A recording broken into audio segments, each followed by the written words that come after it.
한 주간 쏟아지는 옥천 소식들을 모아 포인트를 짚어 해석하는 코너 뷰포인트 시작합니다.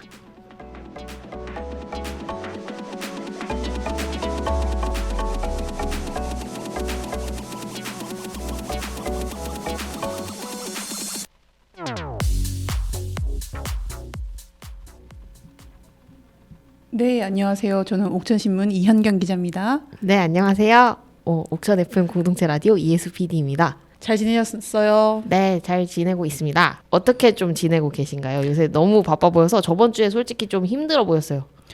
지난주에 제가 또 좀 새벽같이 또 일어나서 또 만나러 가야 되는 녀석들이 있었어가지고 조금 무리를 해서 힘들어 보였을 건데 네. 이번 주는 괜찮습니다. 그 무리를 해야 되는 녀석들 다음 시간에 들려주시나요? 네, 맞습니다. 네, 뭔지 궁금하시죠? 네, 오늘의 주제는 어떤 거죠? 오늘은 제가 미루고 미뤄왔던 해수 PD가 빨리 해야 된다고 얘기를 했던 충북 도립대 소식을 한번 가지고 와봤습니다. 와, 네. 충북 도립대학교 소식. 근데 소식 자체는 조금 무거운 것 같아요. 매우 무겁습니다. 네. 여러분, 충북 도립대학교 총장이 네. 지난해 2022년 11월 29일부터 현 시점 오늘 며칠인가요? 6월 2일입니다. 2일까지 없습니다. 그러게요. 아니, 대학교에 어쨌든 총장이 계속 없다라는 게 어떤 의미인가요? 총장이 없는 상황 속에서 입시를 치러야 했고 졸업생의 졸업을 시켜야 했고 입학생을 받아야 했고 그러니까요. 그 모든 과정에서 최종 책임자가 없으면은 사실은 그 책임져야 될 부분이 텅 비어 있는 거죠. 이제 방학하겠네요. 그렇죠. 네, 2학기가 시작되는 그 시점에서야 뭔가 총장님이 그것도 지금 불투명한가요? 굉장히 불투명합니다. 아하. 그 일련의 네. 사건들을 한번 굵직한 사건들만 좀 정리를 해서 네. 이게 이른바 충북도립대학교 총장이 왜 지금까지 없는 것인가? 네. 사건 일지를 한번 얘기를 한번 드릴게요. 네. 일단 2022년 11월 28일자로 전임 총장인 공병영 총장의 임기가 마무리가 됐습니다. 보통 전임 총장의 임기가 마무리가 되기 전에 후임자를 선정하는 과정을 이미 다 치르는 게 맞거든요. 네. 그러면서 자연스럽게 공백이 없도록 총괄 책임져야 되는 책임자의 자리가 비지 않도록 연달아서 11월 29일자 이런 식으로 이제 취임을 하셔요. 그래서 굉장히 이상하게 11월 달은 30일까지 있는데 왜 28일까지 임기지라고 싶죠. 네. 이전에 그 총장 임용 사례들이 전임자와 후임자가 임기를 바톤 터치할 때 하루도 비지 않게 하려고 했던 노력들이 이런 애매모호한 날짜에 임기가 시작되고 임기가 끝나는, 그러나 단 하루도 총장의 자리를 공석으로 두지 않겠다라는 취지가 있었죠. 근데 못 뽑았어요. 그러니까요. 일단은 총장을 뽑기 전에는 총장 추천위원회라는 것을 구성을 해서 총장 추천위원회가 일단은 그 총장 공모에 도전하려고 하시는 분들의 서류들을 접수를 받고 심사를 합니다. 1차 심사를 하고 2차로 PPT 발표까지 시킨다고 해요. 아니면은 면접을 보거나 그렇게 해서 몇 명이 들어올지 모르죠. 1차에서. 네. 1차에서는 몇 명 이상 들어와야 된다 이런 조항 자체가 아예 없어요. 수십 명이 들어와도 상관이 없어요. 근데 그 수십 명을 일일이 도지사가 한 명 한 명 보면서 뭔가를 누가 적임자인지 뽑는 것도 어려울 뿐만 아니라 이 중요한 대학 총장 자리를 도지사가 혼자서 아무리 이사장일지라도 혼자서 결정하는 것은 뭔가 문제가 있을 수 있기 때문에 네. 총장 추천위원회라는 제도를 두고 있는 거거든요. 그래서 총장 추천위원회는 규정상 2명의 추천 인사를 뽑아서 충북도로 올리게 되어 있어요. 그래서 그 작년 11월 달에 11월 18일 총장 추천위원회에서는 2명의 적임자라고 보신 분들을 서류 심사와 면접 심사를 거쳐서 2명을 뽑아서 충청북도 인사위원회, 그러니까 도지사에게 보냈습니다. 네. 근데 2명의 추천 인사 모두 도 인사위원회에서 부적격 판정을 내려버립니다. 왜인가요? 왜냐하면 네. 그때 첫 번째 총장 추천위원회에선 총 4명의 인사가 여기에 도전을 했던 걸로 알려져 있고 확인이 된 사실입니다. 그 중에서 4명 중에서 3명이 현재 그 교직원들이 도전을 한 상황이었고 한 명이 외부 인사로 확인이 됐었어요. 총장 추천위원회에서는 일단은 도립대를 그나마 알고 있는 사람들, 잘 이해하고 있는 사람들 이런 부분에서 좀 점수를 주셨던 것 같고 교직원 2분이 최종 후보로 올라서 이제 추천이 됐어요. 근데 그 도인사위원회에서는 지금 도립대가 혁신이 필요한데 그 혁신을 해내기에 지금 현재 교직원들 중에서는 적합한 인물이 없다라는 이야기를 공식적으로 하시면서 부적격 판정을 내렸습니다. 근데 그러면 왜 혁신을 교직원들이 지금 현재 일하는 사람들이 못하고 있느냐라는 합리적인 근거를 좀 내놓아야 되잖아요. 네. 그 근거로 좀 들었던 게 도립대학교는 전국에 7개가 있어요. 네. 그 7개의 도립대학 중에서 취업률이 뒤에서 2번째 6등을 했다. 그리고 정부 재정지원 사업의 실적이나 대학 전임 교원들의 연구 실적이 이 도립대들끼리만 비교했을 때 최하위권이다. 그래서 지금 현재 있는 교직원들이 총장이 됐을 때 충북도에서 바라는 혁신이 어렵다. 이렇게 얘기를 했습니다. 근데 그 이제 추천되신 분들은 그러면 어떤 방향으로 하겠다 약간 우리 보통 선거하는 것처럼 본인의 계획을 써서 뭔가 올라가나요? 예, 써가지고 아까 말씀드렸던 총장추천위원회에 가서 발표를 합니다. 네, 그러면은 그 발표를 한 내용 중에는 그 도에서 바라는 혁신을 할 수 있는 안이 없었다는 얘기인 거예요? 그렇게 받아들여야 되는데 이것은 또 다른 논란을 낳았습니다. 어떤 논란인가요? 그 총장추천위원회가 추천한 2명의 인사가 그 중에 사실 도지사가 바라는 인사가 추천이 안 됐다. 그래서 이 2명 모두 부적격 판정이 난 거는 어쩌면 사실상 예견된 일일 수도 있었다라는 의혹이 막 불거졌습니다. 그래서 지금 도립대 총장 공백 사태의 논란을 측근 인사 논란이라고도 얘기를 해요. 도지사께서 본인의 측근 인사를 도립대 총장으로 앉히기 위한 뭔가 그 측근 인사가 추천받을 때까지 뭔가 이 과정을 계속 거쳐야 되는 거 아니냐라는 무수한 의혹도 나왔었던 상황입니다. 근데 문제는 어떤 과정이든 빨리 총장을 좀 빨리 뽑아서 이 사태를 좀 수습하는 방향으로 갔었어야 했는데 앞서 말씀드렸다시피 총장을 뽑지 못한 상황에서 입시를 치러야 했고 졸업식과 입학식을 치러야 했고 이런 과정들이 있었어요. 네. 도지사께서는 총장을 빨리 뽑는 과정보다는 어떤 과정을 먼저 치렀냐면은 충북도립대학교 혁신자문위원회라는 것을 먼저 구성해서 대학의 혁신 방안을 먼저 도출하겠다 이렇게 방향을 잡으셨습니다. 그게 2023년 올해 1월 13일에 있었던 일이에요. 그래서 1월 13일부터 5월 4일 지난달이죠. 이제 한 달도 안 된 일인데 5월 4일까지 혁신자문위원회가 혁신안을 구성하는 시간으로 보냈습니다. 3개월 좀 넘는 시간이겠죠. 5월 4일에 혁신자문위원회가 처음이자 마지막으로 실시한 공청회가 끝났고 그것을 끝으로 혁신자문위원회의 활동도 마무리가 됐습니다.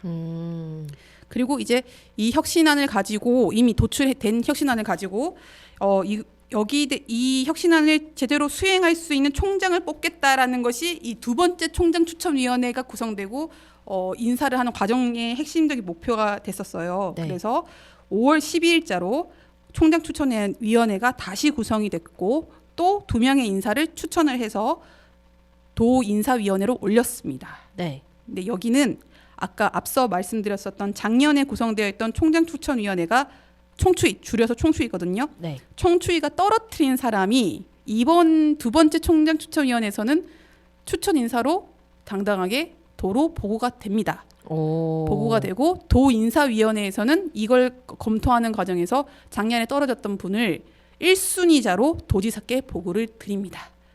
뭔가 작년과 굉장히 변화된 안을 혹시 내셨나요, 그분이? 네.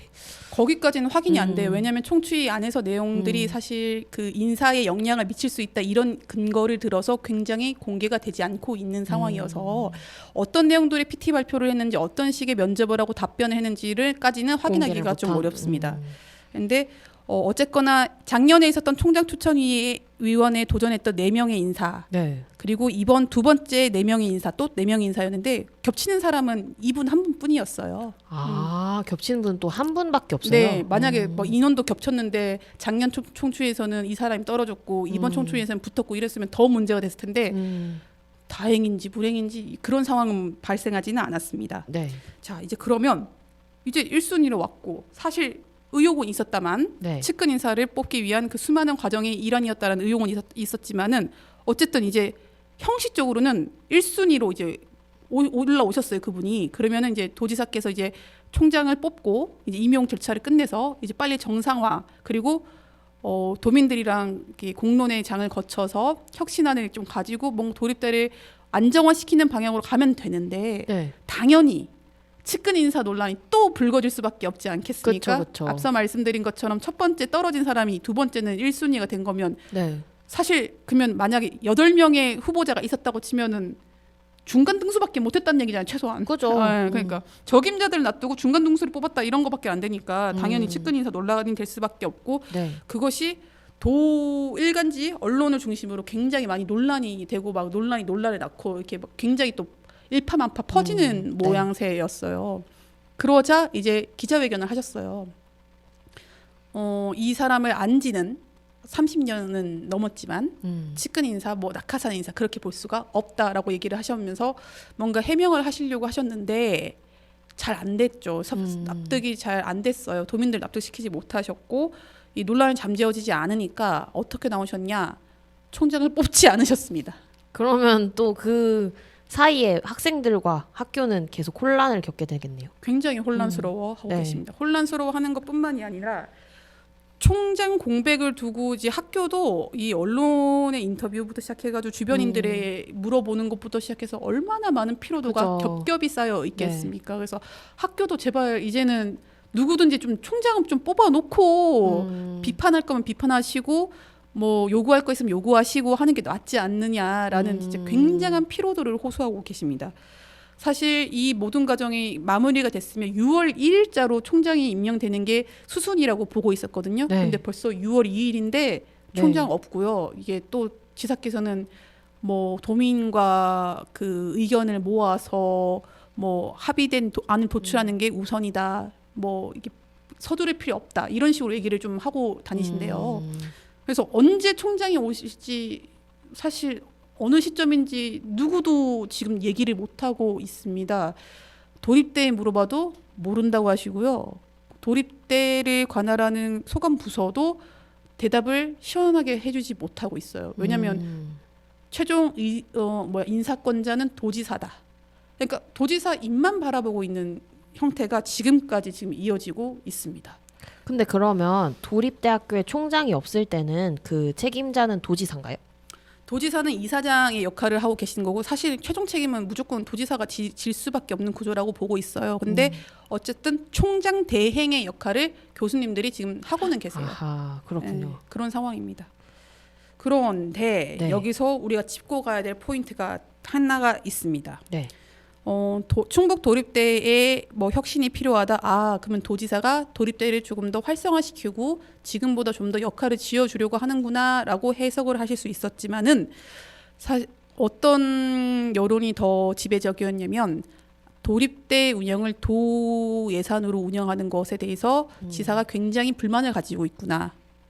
한 해에 수백억씩 순수 도비가 들어가는 것에서 문제로 보고 있구나. 네. 그리고 통폐합 결국 도지사가 이야기하는 충북 도립대학교 이사장이 이야기하는 도립대의 혁신 방안의 그 정답지는 통폐합이구나, 통합 내지 폐교구나라고 생각하게끔 하는 언행을 지사께서 굉장히 많이 하셨어요. 저도 그 얼굴책에서 봤습니다. 얼굴책은 뭔가 여기서 말씀하시는? 페북, 네, 페북에서 봤습니다. 아, 그렇죠. 네. 페이스북에서 많은 분들이 보시고 그 지사께서 올리신 페이스북 그런 글을 올리면은 줄여주세요. 네. 페북에서 올리면은 캡처돼가지고 진짜 네. 아침에 수십 개의 카톡이나 문자가 옵니다. 이거 좀 보시라고. 신문에도 나왔더라고요. 예, 나왔습니다. 저는 그 1년에 130억의 피 같은 예산이 쏟아부어지고 있다 이렇게 적나라하게 쓰셔서 아우, 표현이 네. 적나라하십니다. 네, 깜짝 놀랐습니다. 근데 페이스북에 그 글이 등장하기 전부터 이미 저 발언은 괜찮은 발언인가? 저렇게 발언해도 되는가 싶은 아슬아슬한 언행들이 좀 있으셨어요. 네. 그러니까 이미 총장을 뽑지 못해서 대혼란의 기로 딱 접어드는 시점 2023년 올해 1월달, 2월달 그 사이에 네. 총장이 없는데 입시를 치르고 지금 졸업까지 해야 되는 이 시점이라서 지금 난리가 났는데 네. 그 카이스트 오송 캠퍼스 그 현장 가셔가지고 네. 카이스트에 내가 충북 도립대학 카이스트 통합 제안을 했다 이런 이야기를 서슴없이 하셨어요. 네. 근데 그 갑자기 웬 뚱땅지 같은 카이스트냐 할 수 있는데 그죠. 지금 청주 오성읍에 제3 국가 산업단지가 33만 평 규모로 지금 지어지고 있고요. 네. 그 규모의 그 부지에 요즘은 예전에 산단이라고 하면은 공장 유치를 막 해서 대기업 유치를 해서 일자리 늘리는 용도로만 생각을 했는데 요즘 산단은 그런 형식이 아니에요. 네. 학교 들어와 있고 기업 들어와 있고 문화 인프라 시설 넣어가지고 이렇게 종합적인 시설로 복합적인 시설로 만드는 게 산단의 모양새예요. 왜냐하면 그간의 산단이 너무 시가지랑 동떨어져 있어서 산단에서 일하시는 분들이 이 지자체랑 지자체 주민의 정책선도 없고 이런 문제들이 등등이 발생하고 있어서 그래서 지금 제 국가 산업단지 오송에는 카이스트 바이오 메디컬 분야의 학과, 뭐 대학원, 의학 전문 대학원 이런 것뿐만이 아니라 병원, 연구소, 창업시설, 상업시설, 공원 이런 것들이 복합적으로 들어가 있는 캠퍼스 타운을 지금 만드는 그런 대작이 지금 진행되고 있어요. 이것은 또 김영환 도지사의 중점 뭐라고 할까 공약 중에도 하나였어요. 네. 그리고 자연스럽게 또 공약 중에 하나였던 AI 바이오 영재 고등학교. 네. 사실 이거 균형 발전 차원에서 뭐 계산이라든지 보훈이라든지 막 여러 곳에서 유치를 하려고 굉장히 노력을 했는데 이것도 오성으로 가겠다라는 생각을 사실 지배적으로 많이 했고 네. 그렇게 됐습니다. 그래서 이런 것들을 얘기할 자리가 올 초에 많으셨어요. 네. 근데 거기서 이제 언론 지상에 인터뷰를 하실 때마다 이제 도립대도 카이스트랑 좀 합쳐가지고 가야 되지 않겠느냐 이런 얘기를 서슴없이 하셔가지고 네. 지사가 도립대의 운영 방향을 통폐합이라는 결론을 이미 내리고 있는 것은 아닐까라는 의혹 아닌 의혹들이 굉장히 많이 나왔습니다. 게다가 이런 의혹들을 가지고 있는 상황에서 네. 앞서 지금 혜수 PD가 말씀하신 것처럼 100억, 130억 넘는 예산을 쏟아가면서 도립대를 유지하고 있는 아주 안타까운 마음을 그 페북에 언급을 직접적으로 하십니다. 네. 그러니까 조금 더 이것은 통폐합의 좌표를 찍었다는 것은 의혹을 넘어선 이제는 거의 결론, 잠정적인 결론 쪽으로 가고 있는 거죠. 그리고 국립대인 카이스트에 떠넘기면서 약간 이 예산에서 자유롭고 싶구나. 충북도가 쓰는 도립대 쓰는 100억 원의 예산들을 국가에 떠넘기면은 국가가 이제 운영해야 되니까 이거 떠넘기고 싶구나 이런 것들이 다 맞물려서 네. 도립대의 미래가 정말 너무 어둡다. 이게 결론이 통폐합인데 지금 누가 그걸 열심히 살리려고 하겠습니까? 그러니까요. 이런 이야기들이 막 쏟아진 상황이었어요.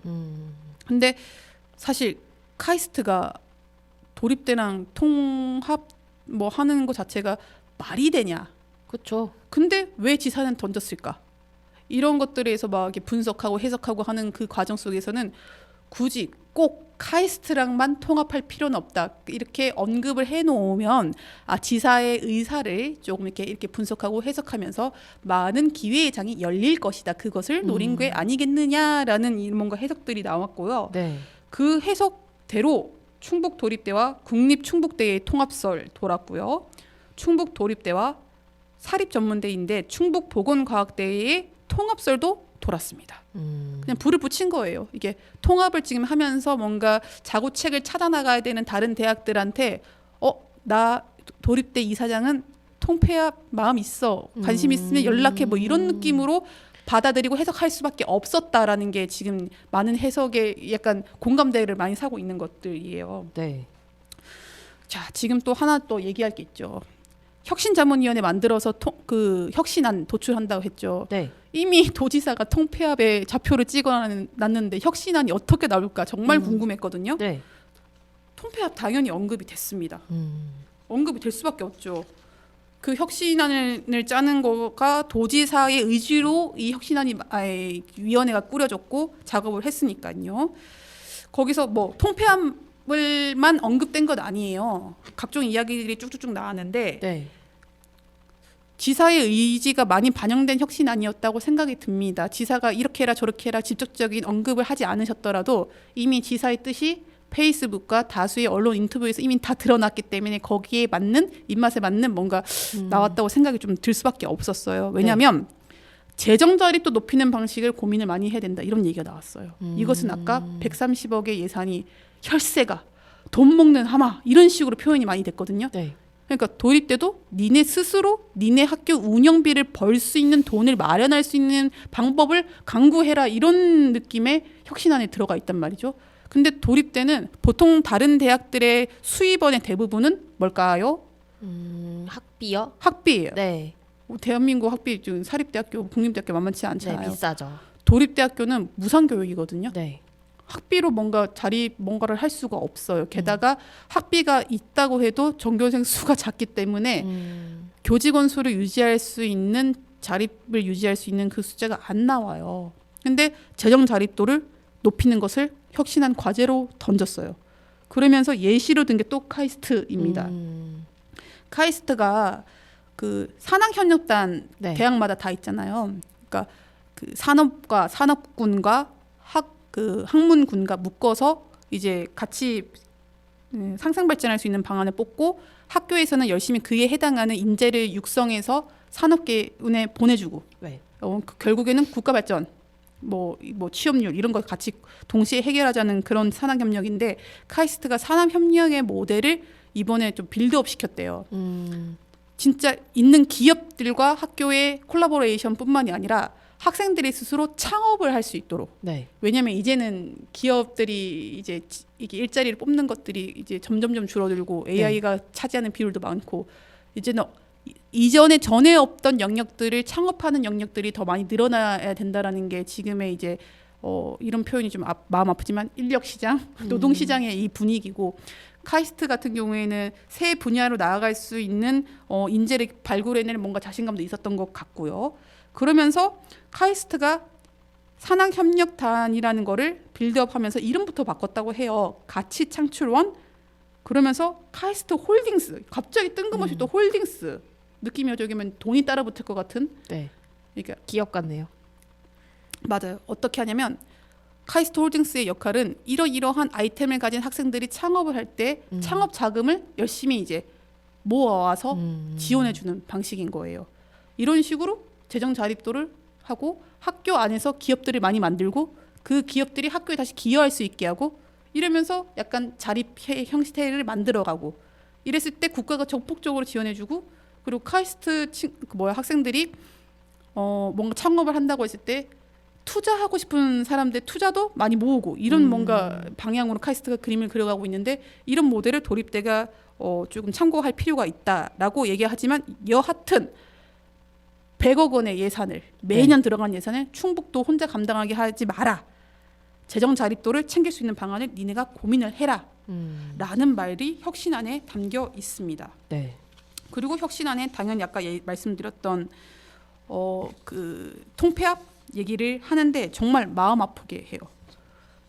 만약에 재정 자립도를 너네가 이렇게 올릴 수 있는 방안들이 그런 안들이 학교 내부적으로 방안이 안 나오고 실천되지 아니하고 결과값이 안 나오면은 어쩌겠느냐. 다음 안은 통합 폐교까지는 생각해야 된다라는 얘기를 하는데 너무 마음 아픈 얘기잖아요. 네. 근데 한 발 더 나갔어요. 멘트가. 근데 통합을 하려고 해도 니네 학교가 뭔가 매력적으로 보여야지 다른 학교가 나 도립대랑 통합 논의하고 싶어요라고 손을 드는데 니네 지금 그런 학교 맞니? 이런 느낌의 이야기들이 나왔어요. 그러니까 그렇게 이렇게 제 워딩대로는 얘기 안 했지만 그 문서를 보면 그 말이에요, 사실은. 게다가 그 혁신자문위원회 위원장을 맡았던 정초시 전 충북연구원 원장님께서 네.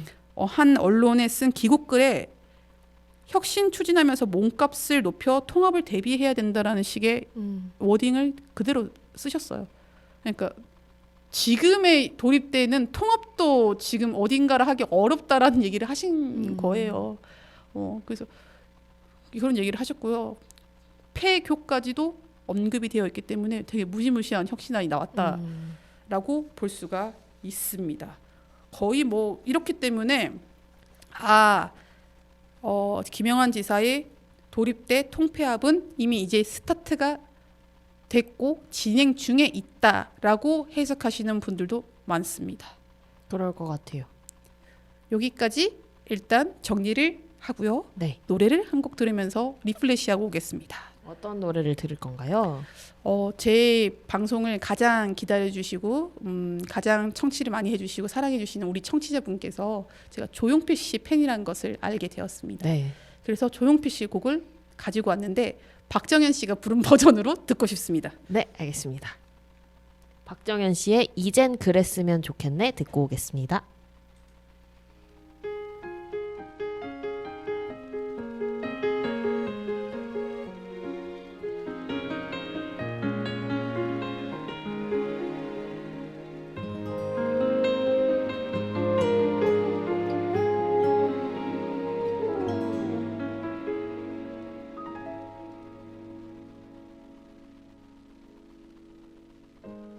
나는 떠날 때부터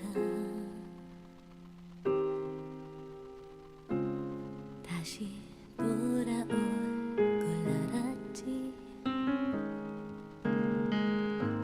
눈에 익은 이 자리 편히 쉴 수 있는 것 많은 것을 찾아서 멀리는 떠났지. 난 어디서 있었는지 하늘 높이 날아서 별을 안고 싶어. 소중한 건 모두 잊고 산 건 아니었나. 이젠 그랬으면 좋겠네. 그대 그늘에서 지친 마음 머물게 해. 소중한 건 옆에 있다고. 먼 길 떠나려는 사람에게 말했으면.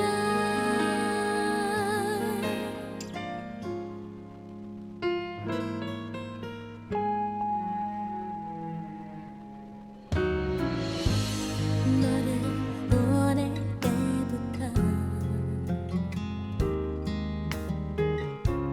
다시 돌아올 걸 알았지. 손에 익은 모건도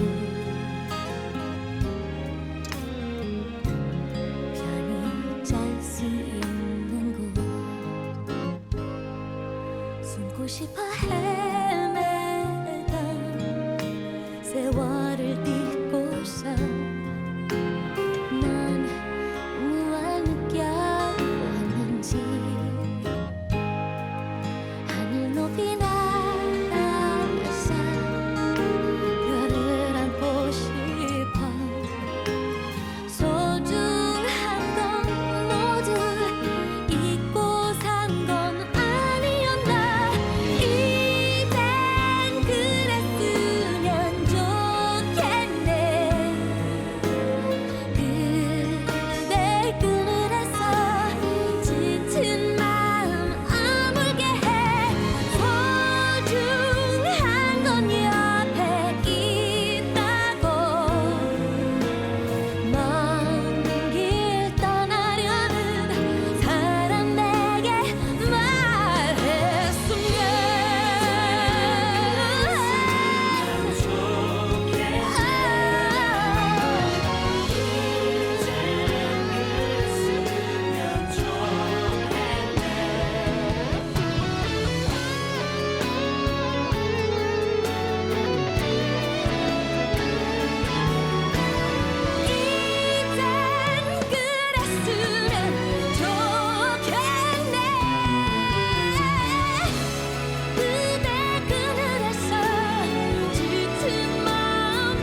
네, 노래 듣고 왔습니다. 네. 계속 이야기를 그러면 진행해 보려고 합니다. 네. 일단은 그 김영환 도지사께서 도립대를 통폐합시키겠다는 것에 굉장한 무게를 두고 지금 도립대에 지금 일련의 사건들이 진행이 되고 있다는 거에서는 이견이 없습니다. 네. 다들 그렇게 보고 계시니까요.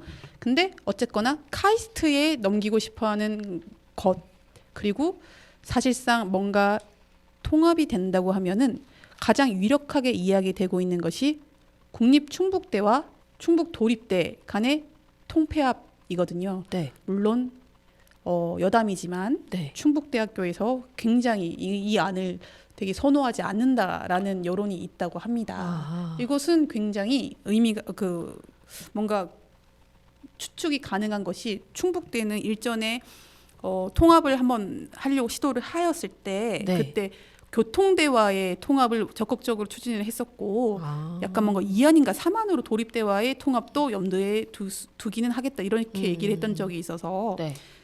그랬던 거고요. 그래서 아까 정초시 위원장이 통합이 되려면 너네 학교가 매력적이어야지 다른 학교도 뭔가 검토를 해볼 거 아니냐라는 말이 나오기까지는 충북대의 반응들이 영향을 미치지 않았나라는 그런 해석도 나오고 있는 상황이거든요. 네. 여하튼 충북도는 이 도 예산으로 도립대 운영하는 것이 힘드니 어쨌거나 국가가 예산을 지원하고 있는 국립대와의 통합을 굉장히 바라는 모양새인데 웬걸 정부도 대학 운영에 힘에 붙인다라는 표현을 각종 정책을 통해서 네. 쏟아내고 내고 있습니다. 올 초에 지역혁신중심대학 지원체계 구축 추진 계획을 교육부가 발표를 하면서 이주호 교육부 장관이 직접 이 발표를 하시면서 설명을 하는데 굉장히 위험한 말들이 쏟아져 나왔었어요. 어떤 거냐? 국립대학이 시립화, 도립화하겠다는 것은 정말 큰 개혁으로 중앙정부가 강요하기는 쉽지 않다. 이런 말씀을 하시는데 이 말이 무엇이냐? 국립대학과 시립대학, 여기서 뭐 서울시립대학 예시를 들 수 있겠죠. 네. 도립대는 아까 말씀드렸다시피 전국에 7개가 있다고 말씀드렸잖아요. 네. 국립대학을 시립대학으로 혹은 도립대학으로 통폐합한다는 것은 네. 정말 쉽지 않은 개혁이래요. 개혁. 그래서 정부가 강요를 할 수는 없지만 그것은 개혁이 개혁이다. 맞다라는 얘기를 하시는 거죠. 네. 그러니까 여기서 뭐야 정부도 국립대를 광역지자체에 넘기고 싶어 하는 것 같다. 이 학령 인구가 줄고 네. 대학에 들어가는 학생 숫자 자체가 줄면서 네. 대학들이 구조조정이 지금 막 되고 있는 상황이라고 네. 볼 수가 있거든요. 이때 대단히 자연스럽게 광역지자체에 뭔가 넘기고 싶어하는 모양새다. 이거 심상치 않다 분위기가 교육부의 정책이라고 보고 있었는데 그 뒤로 나오는 굵직한 사업들이 그것을 증빙을 해주고 있어요. 어떤 사업들인가요? 라이즈 사업, 뭐 글로컬 대학 이런 것들이 뻥뻥 튀어져 나옵니다. 네. 너무 어렵게 받아들이실 건 없고요. 그냥 네. 지역과 대학이 동방 성장을 하는 그 방안을 만든다. 지역에 자리하고 있는 국립대학들과 지역 지자체들 간의 협력 관계를 만들어서 어쩌면 지자체에서도 예산을 듬뿍듬뿍 대학에 주면서 서로가 서로에게 필요한 것들을 충족시키는 방향으로 그렇게 해서 서로가 성장하는 그런 모델을 만들어 봤으면 좋겠다라고 하면서 각종 미사 여구와 그리고 이렇게 했을 때는 국가가 1,000억 원이란 예산을 지원해 주겠다. 근데 빨리 손들어 시범 사업부터 시작할 거야. 이런 식으로 이제 교육부가 나오고 충북도는 손을 들었고요. 들어가 있습니다. 말만 들으면 뭔가 근데 좋아 보이는 것 같게 말을 되게 잘한 것 같아요. 아니 네. 국립대학이어도요. 국가가 그러니까. 예산을 지원해야도요. 지역대학이라면 지역과 당연히 협력 관계는 당연히 했었어야 되는 거고 네.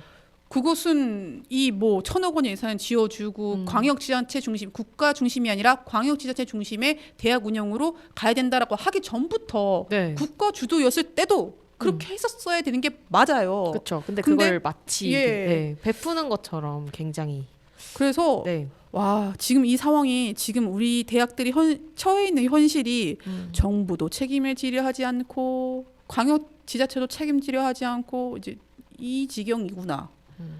야, 교육은 백년지계라고 하고 특히 한국의 교육력이 얼마나 높습니까? 그렇죠. 근데 지금 아무도 책임지려 하지 않는 이 상황까지 왔구나라는 지금 대단히 이 행간에서 이런 것들을 저는 읽을 수가 있었습니다. 그러게요. 그런 사실 의미에서 도립대학교에 그걸 책임지라고 지금 도지사께서 뭐 혁신을 해라 이렇게 얘기를 하는 것도 이해가 안 가는 게 원래 그 국립대학 그러니까 대학은 우리나라에 왜 필요한가 궁극적으로 그리고 국립대학교랑 시립대학교 도립대학교 같은 그 교육기관을 각 그 정부 지자체와 정부가 육성하고 만들었던 데는 또 그 이유가 있었을 거 아니에요. 근데 그 가치들이 모두 없어지는 듯한 말들이라서 되게 의아해요. 네. 여기서 교육기관의 본질은 무엇인가? 네. 거기서 광역지자체의 역할은 무엇인가? 이런 부분들이 논의가 참 안 되고 첫 스타트를 세금 먹는 하마로 시작하셔가지고 그러니까요. 그 어떠한 건강한 논의로도 나아갈 수 없는 이 장벽을 스스로 지금 먼저 쌓아놓고 시작하셨다. 거기서부터 패착이다라는 생각을 저는 안 할 수가 없고요. 네. 근데 사실 도립대랑 국립대랑 통합하는 거 그거 말처럼 쉽지가 않아요. 왜냐하면 법과 제도가 지금 그렇게 되어 있느냐의 문제가 좀 있거든요. 네. 그 국립대학도 통폐합들을 많이 했어요. 네. 그 뭐 지역의 국립대학 간에 통폐합을 굉장히 많이 하면서 왜냐하면 정부가 그걸 유도했거든요. 네. 국립대학이 단독으로 살아남지 말고 인근에 있는 국립대학이랑 합쳐서 그러면 예산을 또 지원을 해주겠다. 이런 유인책들은 예전부터 쭉 있어 왔고요. 네. 그래서 국립대학들 간의 통폐합은 쭉 있어 왔는데 그 국립대학 통폐합 기준에 2개 이상 국립대학의 통폐합 이런 식으로 명시가 되어 있어서 국립대학교가 통폐합을 하려면 국립대 간에만 할 수 있게 네. 해석이 되어 있거든요. 근데 도립대는 또 다른 이야기잖아요. 네. 국립대랑 도립대랑 이야기 통폐합 이야기를 하려면 이 고시라든지 이 규정들을 어떻게 문구를 어떻게 정리할 것이냐 이거를 교육부가 해줄 것이냐부터 시작해서 국회를 어떻게 통과할 것이냐 이 법을 조정할 필요는 없는 것인가 그러면은 정부 단위에서 어떻게 할 것이냐 이런 논의들이 남아 있었는데 아까 이주호 교육부 장관이 그러셨죠. 네. 정말 큰 개혁이다. 강요하기는 쉽진 않지만 국립대학이 시립 도립대로 전환해주면 좋은 파트너로 지역의 발전에 같이 갈 수 있을 것이라고 본다. 이렇게 얘기했어요. 국립대학교와 도립대학교가 통폐합을 할 때 걸리적거리는 제도는 교육부가 다 처리해주겠다라는 것밖에 해석이 안 되죠. 그렇게 돼서 제도가 가로막는 거는 없을 것 같다. 네. 예전에 옥천 그 우리 아니다 충북대학교가 충북대학교 교수회 내에서 교통대와 도립대의 통폐합 논의를 했을 때 네. 그리고 그것이 외부로 알려지면서 난리가 났던 그때도 아 근데 충북도 교수회가 뭔데 남의 학교랑 이게 뭐 통폐합을 논하는 거야 이런 아주 불같은 여론이 있었을 네. 때가 있었는데 그때도 사실상 이 규정 때문에 도립대랑 국립대랑은 통폐합하기가 어렵다. 걱정 안 해도 된다라고 이렇게 여론을 잠재웠었거든요. 근데 지금 교육부 태도가 그렇지가 않아요. 그러게요. 그렇지가 않고 국립안동대와 경북도립대가 벌써 이제 통폐합 손을 들고 있고요. 국립목포대와 전남도립대는 예전부터 통폐합하고 싶은데 이 규정 때문에 좀 어려우니 규정을 좀 손봐달라고 얘기를 하는 상황이었거든요. 네. 그래서 지금 뭔가 속도가 다른데도 뭔가 통폐합이 될 가능성도 지금 높은 상황이에요. 네. 지금 어쨌거나 이런 분위기로 가고 있습니다. 근데 지금 일련의 상황들에 이 그 도립대를 둘러싼 일련의 상황들에서 포인트를 짚어볼 거는 아까 첫 번째 이미 통폐합 결론이 나와 있는 상황에서 논의가 진전되고 있는 것 같은 이 상황들 네. 눈여겨봐야 될 거 하나 짚었고요. 두 번째 대학 교육 고등교육에 대해서 정부도 손을 놓고 싶어하고 광역지자체도 손을 놓고 싶어하는 것이 이 통폐합이란 결론의 좌표를 찍고 가는 이 흐름과 똑같구나. 요거 좀 이렇게 짚고 가셨으면 좋겠고 저희가 또 세 번째로 짚고 싶은 내용은 앞서도 한번 언급했지만 김영한 도지사가 이 중차대한 내용에 대한 그 의제를 토론하는 방식이 너무나 사적 공적의 영역에서 아슬아슬 줄타기를 하고 계시는 점 말이 좀 어렵죠. 그냥 대놓고 얘기할게요. SNS가 마치 공론장인 것처럼 공식적인 공론장인처럼 활용하시는 것 SNS를 보고 도민들이 아침에 일어나서 깜짝깜짝 놀라게 만드시는 그러니까요. 거 이거는 사실 문제라고 보고 있습니다. 네.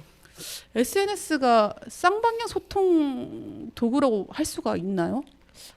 굉장히 어려울 거. 어쨌든 그게 답글이라는 걸 달 수는 있지만 솔직히 그게 대화를 주고받는 상대방이랑 뭐 소통을 하거나 거기에 이야기를 하는 게 아니고 이 사람이 말한 거 그냥 무시해버리거나 삭제해버려도 되는 거잖아요. 관리자는. 그러니까 관리자가 완전 주도권을 가지고 있는 방식이라고 생각합니다. 사실 지금 대한민국 정치인들이 SNS 소통을 굉장히 열심히 하고 열심히 한다는 표현이 맞나 모르겠네. 여하튼 많이 활용하고 계시죠. 네. 아침에 사실 일간지 기자들이 그 주요 정치인들 SNS 보고 그 속보 쓰고 하시는 활동들을 하고 있는데 SNS 내용에 나와 있는 것들을 보고 출가 취재 때문에 전화를 드리면 그냥 SNS 보고 쓰라 이렇게 얘기를 하고 있대요. 이게 쌍방향 소통이 맞나요? 그것도 그렇고 그것도 있잖아요. SNS에 그냥 올린 거니까 뭐 이거는 그런 공식적인 뭐가 아니다 이렇게 회피하는 수단으로도 쓰지 않나요? 맞습니다. 네. 그런 이게 사적 공적 어쩔 때는 공적이고 어쩔 네. 때는 사적으로 이게 하는데 그것에 결정하는 거는 오로지 그곳 네. 본인이신 것 같아요. 그래서 사실 그 SNS에 처음 올렸던 도립대가 언급됐던 거는 2022년 12월 21일 새벽 3시에 올리신 거예요. 네. 뭐 수천억을 들여 제천의 지방자치연수원을 이전하기로 결정했다. 도립대는 1년에 100억 이상 투입하고 수백억의 예산을 들여 11층 기숙사를 짓고 있다. 수십억을 들인 옥천 남부청사는 12명 도청 직원을 위해 완공됐다. 이런 식으로 네. 본인이 보시기에 지금 도 예산이 줄줄 새는 것들을 쭉 나열하신 것 같습니다. 그 건물을 유지하고 관리하는 데 또 얼마나 많은 예산과 공무원이 동원될 것인가. 내게는 책임이 없다. 처음부터 면책이다. 그러나 오늘부터 지어진 건물에 들어가는 관리비, 유지비의 지원은 엄격히 통제될 것이다. 이 불효불급한 예산을 집행하고 건물과 분원을 지은 단체장과 책임자들은 끝까지 책임을 져야 한다. 이런 글을 올리셔서 네. 그때 또 한바탕 난리가 났죠. 네. 여기에 옥천과 관련된 것들이 여러 꽤 개가 있네요. 여러 네. 개가 있었어요. 네. 그래서 좀 난리가 났는데 여하튼 일단은 아까 말씀드렸다시피 도립대를 그 지사가 어떻게 보고 있는지 여기서 명확하게 나와 있는 거예요. 네. 100억 이상 한 해에 꼬박꼬박 100억 이상 들어가는 거 싫다는 얘기를 하시는 거고 기숙사는 또 왜 지어가지고 도립대를 약간 이 행간은 옮기지도 못하고 약간 이런 느낌이 전 들어가 있다고 보거든요. 네. 이런 것들을 페이스북에 올리셨습니다. 이것이 정말 그 진짜 공론장에서 토의하는 방식이 맞나? 이런 생각을 정말 많이 하게 됐고요. 네. 도립대 관련돼서 유독 공론장에서 이야기가 되고 있는 게 많이 없다라는 생각을 많이 했던 게 혁신자문위원회 만들었잖아요. 네. 근데 혁신자문위원회를 만드는 법적 근거가 없어요. 제가 여쭤봤죠. 네. 이거 뭔가 조례에 근거한 거라든지 뭔가 이걸 만들어서 운영하는 근거나 이런 것들이 있냐? 없다. 임시기구다. 이게 뭔가 급한 사건이 터졌고 급하게 이걸 수습하려고 만든 조직이다라고 얘기를 하셨고요. 네. 그러면은 혁신위원회 굉장히 중요한 역할을 하는데 총장도 없는 상황에서 그들이 무슨 자격을 가지고 혁신안을 만드는 그걸 작업을 하는가? 뭐 전문가들은 어떤 기준으로 뽑았냐? 지역 주민의 도민의 목소리는 어떻게 반영이 되는 거냐?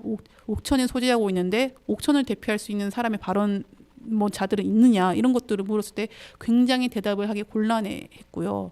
이유는 너무 급하게 만든 조직에 그런 것들까지 다 검토가 안 됐던 것 같아요. 그렇죠. 그래서 어쨌거나 혁신자문위원회 뭐 한국호텔관광교육재단 이사장, 뭐 기업인, 충북인적자원개발위원회 연구원, 충북연구원 등등, 뭐 충청대 교수, 충북대 교수 다 충북도립대 교수 다 들어가 있다고 하는데 이들이 내놓은 혁신안이 정말로 혁신안을 뭐 그걸 대표할 수 있는가에 대한 의문은 여전히 지금도 남아 있는 상황이죠. 그렇죠. 그래서 근데 더 큰 문제는 어쨌거나 혁신위를 만들었어. 그러면 이제 계속 회의를 하고 있어요. 네. 그러면 그 회의장에서 어떤 내용들이 나오나 당연히 궁금하고 네. 앞서 얘기 드렸다시피 통폐합에 이미 결론을 찍고 지금 달려가는 것은 아닐까라는 의혹도 제기되고 있고 네. 그러면 그 중간중간 무슨 얘기가 나오면서 어떤 건강한 논의가 되고 있는지 궁금을 하니 네. 회의장에 제가 들어가 보겠다. 언제 회의가 열리냐라고 했을 때 회의장에 못 들어오게 했고요. 네. 비공개 회의를 다 진행하셨어요. 그러면 회의 자료라도 달라 했는데 위원장이 자료를 외부로 유출되는 것을 뭔가 원치 않는 눈치다 이라고 하면서 자료도 안 주셨어요. 그러면 공청회 하신다고 하셨는데 대체 공청회를 언제 하시는 거냐 했을 때 혁신안 다 만들고 난 다음에 처음 이제 마지막이었던 그 공청회 를 하셨던 거예요. 그러니까 그렇게 된 거군요. 네. 어디서 어떻게 도민의 목소리가 반영되고 있는지 저 혁신위원회의 활동 자체도 공론장이라고 할 수 있는지 공론장이라고 하기 너무 어려운 것 같아요. 저 공론장의 뜻이 공개적으로 논하는 장인 거잖아요. 근데 뭐가 공개된 거죠, 대체? 마지막 공청회만 공개됐습니다. 네. 그래서 네. 이 혁신자문위원회의 꼴을 갖춰가지고 도지사가 뭘 해보려고 했다라고 말씀하시기는 굉장히 어렵다고 저는 봐요. 이건 보여주기식이었다. 그 정도 비판보다 더 큰 비판도 받을 수 있는 상황이었다라고 봅니다. 네. 그리고 또 요거는 개인 SNS 상에다가 굉장히 또 이제 도립대에 관련된 글들을 올리셨나요. 근데 이미 뭔가 뼈를 깎는 고통을 취해서라도 변화가 필요한 그런 존재로 자꾸 도립대를 그리셔요. 그럼 지금 도립대에 700여 명의 학생이 네. 있고 재학생이 있고 거기에 수십 명의 교직원들이 있는데 그들은 지금 계속 페이스북에 도지사께서 올리신 글로 계속 찔리는 거예요. 그러니까요. 그래서 뭔가 변화도 필요하고 조금 더 개선점도 필요하고 보완도 필요하고 왜 조직마다 개선점과 보완점이 필요하지 않은 조직이 어디 있으며 혁신을 논의하지 않는 조직이 어디 있습니까? 근데 너무 뭔가 이 악이라고 하기엔 좀 그런데 굉장히 문제적 집단으로 계속 묘사를 하시는 그 상황이 정말 여기 구성원들에게 그리고 도립대를 졸업하신 수많은 뭐라고 할까 그 졸업생들에게 그리고 도립대를 아끼는 지역 주민들에게 이건 예의 있는 헌법이 맞나? 정치인의 너무 무례한 발언은 아닌가? 정치인이 이렇게 무책임한 발언을 해도 되는가? 라는 식의 왜냐하면 정치인은 사회적 갈등을 봉합하고 통합하고 이렇게 공동체를 회복하는 거에 역할을 해야 되는데 본인이 지금 갈등을 조장을 하고 지금 여론을 조성하고 그런 것은 아닐까? 이건 굉장히 문제가 아닌가? 라는 생각까지 하게 됩니다. 네. 왜냐하면 공청회 자리에서 교수님들이 한 분이 이 서름을 표현하시면서 네. 우셨어요. 아예 눈물을 흘리셨어요. 눈물을 흘리셨는데 내용이 앞서 말한 이런 약간 감정적인 부분을 다 걷어내고 네. 도립대가 뭐 100억 원의 예산을 그게 아깝다는 식으로 얘기를 하는데 지금 도립대 일부 건물들은 비가 오면 천정에서 물이 샌다고 해요. 그리고 조리제빵학과가 있는데 조리과의 특성상 연기가 후두를 통해서 빠져나가는 덕트 후두 이런 것들이 있어야 되는데 없대요.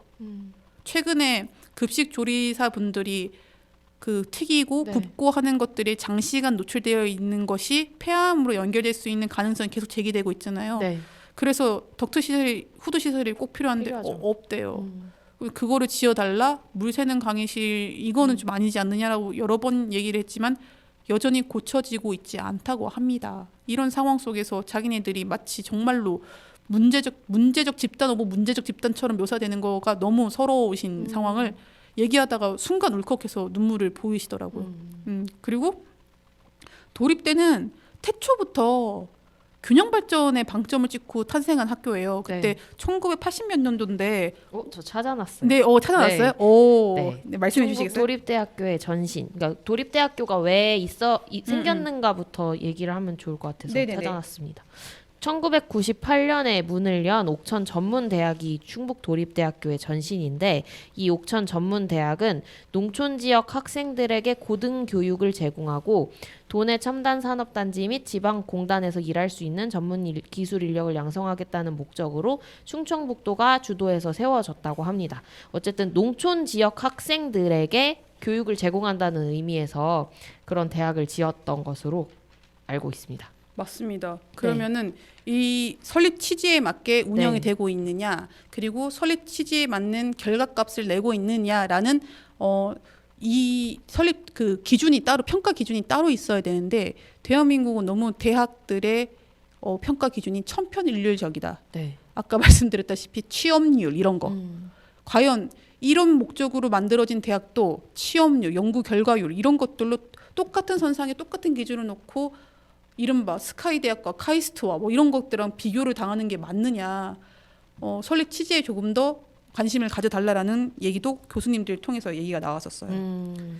그리고 이놈의 SNS 정치 또 얘기 드리면 총장을 안 뽑고 또 장기가 될 수 있겠구나 공백 사태가. 이거 솔직히 무엇을 보고 알았느냐? SNS 보고 알았습니다. 페이스북 보고 알았습니다. 네. 도립대 문제를 도민께 그 길을 묻겠습니다. 도립대 문제를 도민들께 공개하고 해결책을 모색할 생각입니다. 언론인들을 만나고 솔직하게 토론할 생각입니다. 이대로는 안 된다는 공감대가 이미 교수님들도 모두 가지고 계십니다. 누가 총장이 되어도 풀기 어려운 문제입니다. 총장을 누가 하느냐는 그 다음 문제입니다. 도민들께 공론하겠습니다. 라고 했는데 그럼 그동안 뭐 했어? 6개월 동안. 그러니까요. 6개월 동안 이거를 하셨어야죠. 이제 와서 이제 공론화 하겠다. 그것도 그러는데 이 발표를 또 SNS로 하신다? 굉장히 저는 모순이 덕지덕지 붙어 있다고 생각이 듭니다. 네. 그리고 저는 도지사께서 그러니까 도지사가 대체 무슨 역할을 해야 되는지를 자꾸 망각하신다는 생각을 해요. 아까 말씀하신 뭐 내게는 책임이 없다 이러면서 뭐 얼마나 동원될 것인가 뭐 예산을 쓴다 이렇게 얘기하시는데 애초부터 이건 농촌 지역 학생들한테 그 교육권을 보장하기 위해서 만들어진 거고 그러면은 이게 뭐 기업을 세워서 운영하는 그 논리가 아니잖아요. 그럼 충청북도 지방정부나 국가도 마찬가지라고 보이는데 교육부가 있는 이유도 충청북도가 있는 이유도 어쨌든 교육권을 보장하고 그로 인해서 더 나은 삶의 질을 만들기 위함인데 그런 부분을 자꾸 간과해버리고 그냥 평가만 해서 예산 쓰는데 예산 뭐 자기네 돈 그냥 마치 베푸는 것처럼 이렇게 얘기하시는 거는 진짜 너무 불쾌합니다. 그렇죠. 그리고 네. 거기서 말하는 나에게 책임은 없다는 이전 지사의 책임이다라는 얘기를 하시고 싶으셨던 것 같은데 혁신안에도 이런 내용이 나와요. 네. 도립대가 충북 발전에 기여해야 된다. 계속 나오거든요. 이 말인즉슨 네. 무슨 말인가 싶죠. 도립대가 너무 옥천대스럽다는 거예요. 이 얘기가 하고 싶은 거는 청주 지역에서도 이 도립대가 효용이 있어야 되고 충주 지역에서도 효용이 있어야 되고 뭐 이런 느낌의 얘기를 하시는 거예요. 왜냐하면 이것은 도의회에서도 문제가 있는데 도립대에 뭔가 지원을 해야 된다는 얘기를 누군가가 하시면은 옥천에 있는 옥천 지역구를 둔 도의원 말고는 공감대가 많이 없으시긴 하대요. 청주 의원이 대부분이잖아요. 맞습니다. 네. 그래서 충북 발전에 기여해야 된다 이런 얘기를 많이 하시면서 11개 시군에 있는 소재 기업들이 인력난을 겪지 않게 도립대가 뭔가 인력을 좀 제공도 하고 해야 된다 이런 느낌의 이야기들이 혁신안에 많이 실려가 있는데 아까 해수 PD가 말씀하셨다시피 이 도입대는 설립 취지 자체가 농촌 지역, 오지 지역의 교육권을 고등교육권을 보장하기 위한 게 훨씬 크거든요. 그게 설립 취지예요. 그 취지를 좀 생각을 하셔야 되고요. 계속 왜 도립대가 옥천대처럼 옥천대스럽냐 얘기하는데 저는 이 말도 좀 많이 동의하기가 어려운 게 네. 도립대 생길 때 사실 옥천 지역에 있던 공고가 없어졌어요. 공고 자리잖아요. 네. 그 이후로 공고가 없어요. 옥천에는. 맞아요. 그래서 고등학교 때 지나갈 때 공고 계열로 가고 싶은 학생들 대전 지역으로 다 빠져나갑니다. 네. 공고를 지어달라는 게 우리 부모님들 그리고 학생들의 바람이잖아요. 그래서 지금 충북 상가구에 공과 계열을 좀 만들어 보려고 하는 노력이 있는 것도 그 이유고요. 공고가 없고요. 게다가 최근에 인력 개발원도 문을 닫았습니다. 네. 근데 거기서 했던 게 공업 계열의 이제 이렇게 기술을 가르치는 일이잖아요. 그걸 해야 될 역할이 없습니다. 남부 3군에도 없습니다. 네. 그러면 도립대가 그 역할을 할 수 있게끔 해주는 거, 옥천에 공고를 빼앗아 갔으니 그걸 할 수 있는 역할을 하게끔 해주는 거, 이런 방식의 고민이 돼야 되거든요. 근데 지금 도립대는 옥천대가 아니라 충북 도립대니 충북 전체 발전에 기여를 해야 된다 이렇게 계속 몰아가면은 참 뭐라고 할 말이 없습니다. 그냥 균형 발전에 방점을 찍고 남부 3군의 핵심 대학 거점 대학으로 좀 논의를 좁혀서 좀 갈 필요가 있지 않느냐라는 생각이 좀 듭니다. 저는 거꾸로 돌려드리고 싶습니다. 도지사께서는 청주시장이 아니고 충북도지사인데 왜 남부권의 이 균형 발전을 하는 부분을 고려하지 않으시는지 그리고 남부권에 이 도립대학이 있는 것 자체가 충청북도에 왜 발전에 기여할 수 없다고 생각하시는지 정말 의문이 듭니다. 네. 그랬을 때 그러면 도립대가 어떤 역할을 하면 좋겠느냐 자연스럽게 얘기를 나눌 수 있는데 네. 옥천에 공고가 없다고 그랬잖아요. 네. 그랬을 때 도립대가 전문대학 단독으로서의 사업을 수행할 게 아니라 초중고 대학교를 연결해낼 수 있는 교육과정들을 고민을 해야 된다고 보고요. 그랬을 때 충북 상가고 뭐 그 보은의 고등학교들이랑 영동에 있는 고등학교들 뭐 청산고등학교, 면단위 고등학교들 다 협력 관계를 좀 하면서 연계 수업을 할 수 있는 것들을 많이 발굴을 해야 된다고 봐요. 이제 제가 드는 생각은 그 대학은 20대 초반에 가서 20대 중반에 졸업하는 그 모델을 생각하고 있는데 그 고정관념을 이제 다 깨야 된다. 다 깨고 대학이 초중고 교육과 연결해서 갈 수 있는 그런 방향을 고민해야 되고, 그랬을 때 지역 산업과도 연결할 수 있는 방향도 고민을 해야 되고, 이런 고민 속에서 학과가 좀 나와야 되고 전문성을 갖춰야 되고, 이런 부분을 통합적으로 고민을 해야 된다는 생각이 들고요. 그랬을 때 이제 대학이 이제 도립대 같은 경우는 충청북도가 주관하는 거죠. 네. 근데 교육부랑도 그러면은 지금 교육기관이기 때문에 그 많은 논의는 해야 되고요. 초중고 교육이랑 연결을 하려고 하면은 교육부, 교육청이랑도 얘기를 해야 돼요. 네. 수많은 기관. 게다가 옥천 소재고 이 균형 발전 얘기를 하려면 남북군 거점대학으로 좀 얘기를 하려면 옥천군, 보은군, 영동군이랑도 얘기해야 돼요. 그렇죠. 그리고 당연히 지역에 있는 산업군이랑도 연결해야 하기 때문에 산업, 지금 도립대가 관계를 맺고 학교 담장을 낮춰서 이게 얘기해야 될 게 너무나 지금 할 일이 많거든요. 그렇죠. 이런 내용들이 좀 논의가 됐으면 좋겠는데 지금 측근 인사 논란의 거의 대부분을 차지하고 있고, 그 다음은 통폐합이 차지하고 있어서 굉장히 좀 안타까운 상황이에요. 그리고 옥천군은 할 수 있는 일이 없나요? 충청북도 직원들도 그리고 네. 도립대 교수님들도 모두 도지사의 입만 바라보고 눈치를 보고 있는 가운데 옥천군도 마찬가지입니다.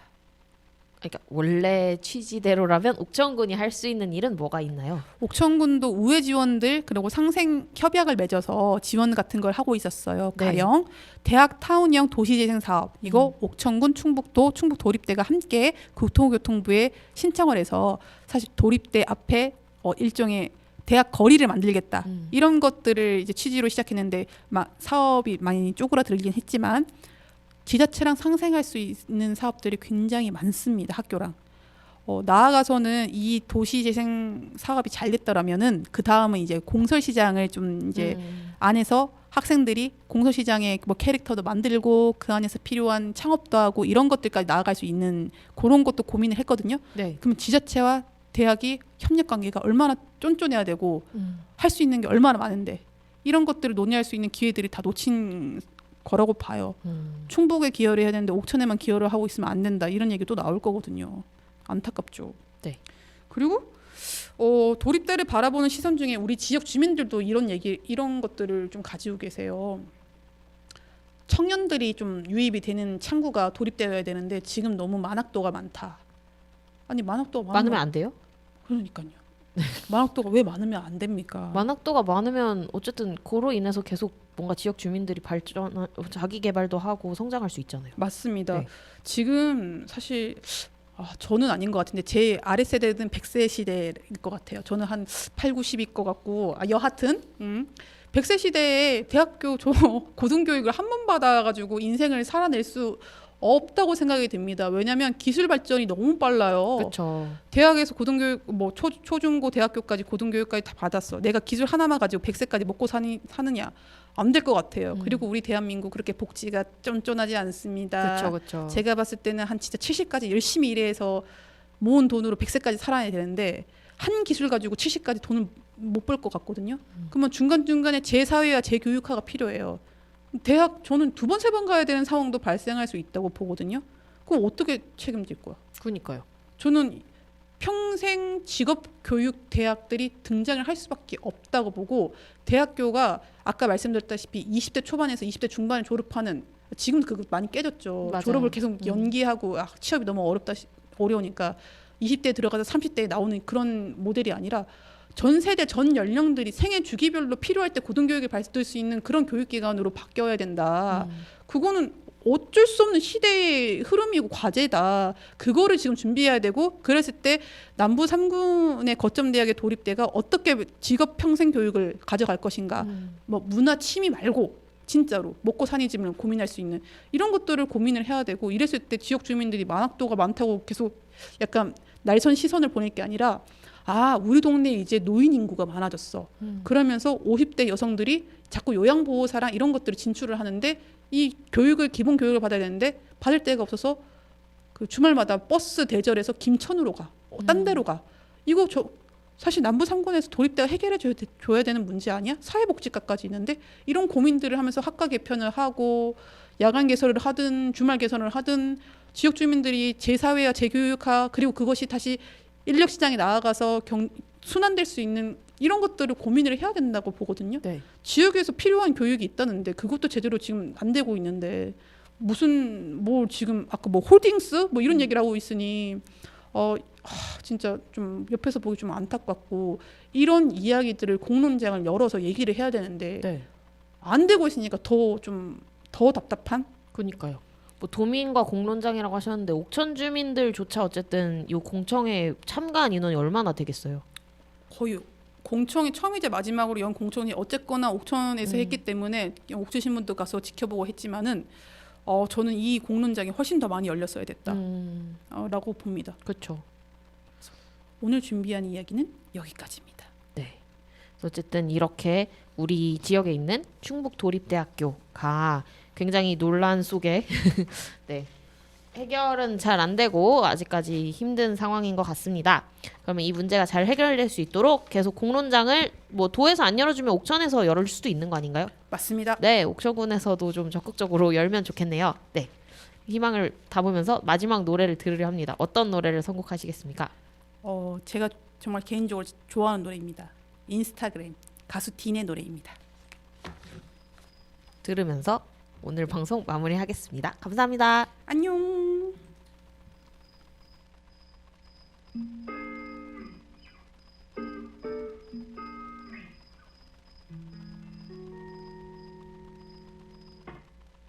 내일이 올 거라는데 난 핸드폰을 놓지 못해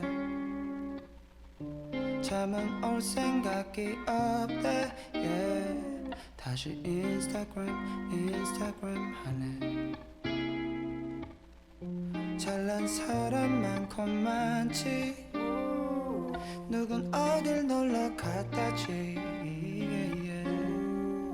좋아요는 안 눌렀어 나만 이런 것 같아서 저기 인스타그램 속엔 문제야 문제 온 세상 속에 똑같은 사랑 노래가 와닿지 못할 나의 밤속에 생각이 너무 많네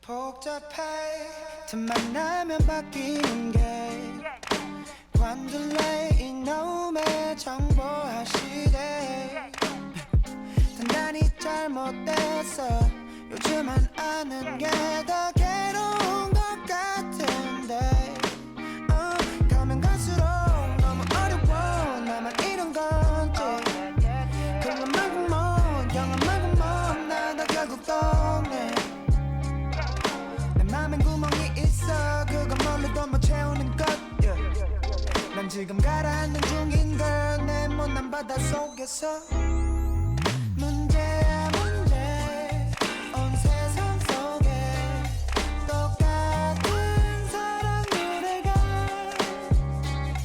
와닿지 못해 나의 밤속에 생각이 너무 많네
잠 못 자는 건 여전해. 자른 단발이 참 예쁘던데 좋아요는 안 눌렀어. 조금 묶인 것 같아서.